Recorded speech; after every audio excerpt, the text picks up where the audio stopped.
going to be a very fast 45 minutes, I guarantee it. It'll be a life-changing 45 minutes, I guarantee that also.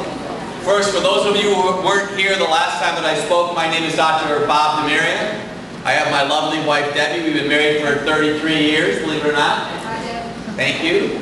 We actually just released a book on sex and romance. And come and talk on that one. Yeah, we'll come and talk on that. This room will be rocking and rolling. And I love that book. It's a good book. Debbie wrote the best chapter in the book. It's the most erotic chapter, by the way. I practice in Elyria, Ohio. I'd like to invite you Saturday. I'm going to be speaking at Crocker Park. They have a health fair from 12:30 to 1:30. I'll be speaking. And it's going to be on detoxification. Then when the program is over, I'll explain a few other workshops that we have going on in our office. I've been really fortunate to have the privilege to write 6 books. And the book that I'm going to be speaking about today is Dr. Bob's Drugless Guide to Balancing Female Hormones. And the reason we call it female hormones is females read books. Females buy books. Men don't buy books. We could have easily called this book Human Hormones, because everything I talk about today is really appropriate for either men or women. I have a chapter in this book about weight loss. I also have a chapter in this book about male hormones. It's really an excellent book. You can get it online. You can get it at most bookstores in this area. And the book I'll be talking about on Saturday is this book here. It's on detoxification. I actually have the website of your company in this book. And it's not about taking something. Everybody always wants to take something. You know, like, if I take this, will I get better? Well, it's not about taking, it's about doing. Now, we have a set of notes for you. The typewritten notes you can read later on. We're going to work on filling in the blanks. Okay? So, I will try to talk as slowly as I possibly can, but I get excited if I start talking fast, and my wife will do this to me. Or do this to me. No, she doesn't really do that to me. So let me explain this to you first. There's a part of your brain called the hypothalamus. It's the CEO of your body. And this is in the notes. Just kind of listen to me now. This is really very important. The hypothalamus tells another part of your brain, the pituitary gland, what to do. The pituitary gland then secretes other hormones telling other body parts what to do. The reason I write books is because when I'm in my practice, I listen to what my patients tell me. And a lot of the information I write about, nobody else has ever written about, because I'm not sure how many people really ever listen to individuals much like yourself that have health challenges. Well, I'm going to share something with you that I've read or that I've learned that I believe has a huge impact on what's going on today. The pituitary gland is a gland in your brain that's very sensitive to stress. When you have stress, your body pH becomes acid. When I do hair analysis on patients when they come into our office, they usually have a deficiency of selenium, manganese, and iron. When I see that on the hair analysis, I know that that individual's under stress. The significance of it then is your pituitary gland can't secrete hormones. One of the hormones it secretes is called follicle-stimulating hormone. That's to tell your ovaries to produce an egg to get ready for pregnancy. But then it secretes another hormone called luteinizing hormone, which is in the notes, that tells you to have a menstrual cycle. Now, the pituitary gland also secretes something called TSH. Tom, Sam, Harry. That's thyroid stimulating hormone. If your pituitary gland cannot do that, it's not going to tell your thyroid what to do. Now, you ready for me to drop the first bomb on your brain? And I learned this from a friend of mine. The most common cause and reason for breast cancer is a low thyroid gland. When you have a low thyroid gland, you're going to tend to have constipation. When you have constipation, it puts stress on this part of your body. It's called your liver. Look at the very first note that I gave you. Avoid estrogen dominance habits. What the heck does that mean? When I started my professional education back in 1974, before some of you were born, I never thought that I'd be talking about estrogen.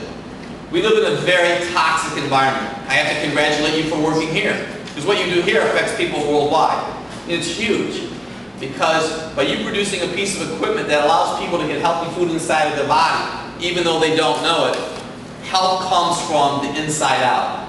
I was on Robin Swoboda yesterday, and if you ever want to have some fun, I'm usually on Thursday mornings, but I changed my whole schedule just to be here with you today. TiVo, and every 2 weeks I'm on with her. Well, yesterday I talked about detoxification. The average female puts 150 chemicals on her body every day. You put 4 to 7 pounds of lipstick on your lips in your lifetime. You know, in the last 6 months, nobody ever heard about green before, did they? So now everybody's worried about the planet. Well, so hello, where's everybody been the last 40 years? We've been talking about the planet forever. It's like, when did people start waking up? And if you read the Plain Dealer or any newspaper at all, you know that we live with water that's very toxic. I would not drink tap water, and none of you should drink tap water. Tap water has estrogen in it. So this first bullet is probably the most important bullet you're going to get from me. If you don't want to get breast cancer, ladies, men, if you don't want to have prostate cancer, you want to minimize estrogen in your body. Well, where do you get estrogen from? Well, I'm going to tell you the most common area that you're going to get it from is eating canned food. I do not encourage canned food. Do you want to know why? Because the lining in the can is made from something called BPA. Bob, Paul, Andrew. BPA stands for bisphenol A. When they put the food in the can and they pasteurize it, the estrogen that's in that epoxy resin goes into the food. It occurs insidiously over time. If you want to eat a can of food, go ahead. If you want to eat 20 cans of food, go ahead. But you don't want to eat canned food for your whole lifetime.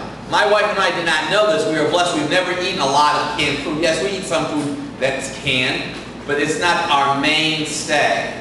Now, how do you know if you have high estrogen? Tender breasts and a heavy menstrual flow is the #1 cause of high estrogen. Now, I've been blessed to learn over time, because I listen to my patients. Now listen, I am not a gynecologist. I'm not an obstetrician. I happen to have a degree in human biology. I have a doctor of natural health degree, and I have a chiropractic degree. You're going to be amazed how I'm going to tie the chiropractic part in what I learned about women with menstrual headaches. And I've been passionately married for 32 years. When my wife was 30 years old, just last week, she had dysplasia. Just a little joke, a little humor. She had dysplasia on her cervix. Now, if I'd have been a conventional medical thinking healthcare provider, she would have had a hysterectomy. But you know what? We sat down, we analyzed what was going on in our life, and our kids will tell you, well, they won't tell you that particular time, but we changed our life enormously. We used to go to the Polish club, fish fry, drink beer, did everything you all did. So we made a decision then, drew a line in the sand and said, you know what, we got to figure out what's going on here. Do you know what caused her dysplasia? Taking the pill. Taking the pill is the most common reason for any woman to get dysplasia. It threw her estrogen off. So I can tell you that most of you are exposed to a lot of estrogen-based foods and chemicals. Don't eat canned food. I'm going to tell you something else you don't want to eat. You don't want to eat this Jimmy Dean down on the farm microwave food that they put in the microwave. See, the plastic from the heat from the source of the microwave takes the estrogen that's in the plastic and puts it in the food. You want to do everything you can to eat whole food. Is there a little buzz in here? Is that from me or is that just a little buzz? That's just a normal buzz? Okay. Kick it. Anyways, this is the most important portion of your body. It's your liver. So how do you know if you have a plugged up liver? Well, besides tender breasts and heavy menstrual flow, do you have varicose veins? Do you have hemorrhoids? Do you have spider veins? Watch this. The reason I'm staying close is I'm YouTubing this so you can all watch it later. Now you can go to my website. I have human hormone video on my website, but watch this. The blood from your legs goes up like this through your liver on the way to the heart. The reason you have hemorrhoids and varicose veins is if your liver's plugged up, there's a backup over here. Does that make sense to you? Just say yes. Okay? Because I heard a radio advertisement about them working on ladies' legs. You can go and get laser treatment to your legs, because I had an acquaintance of mine that had that done, and guess what happened? It comes back. So you know what? The last time, how many of you were not here the last time?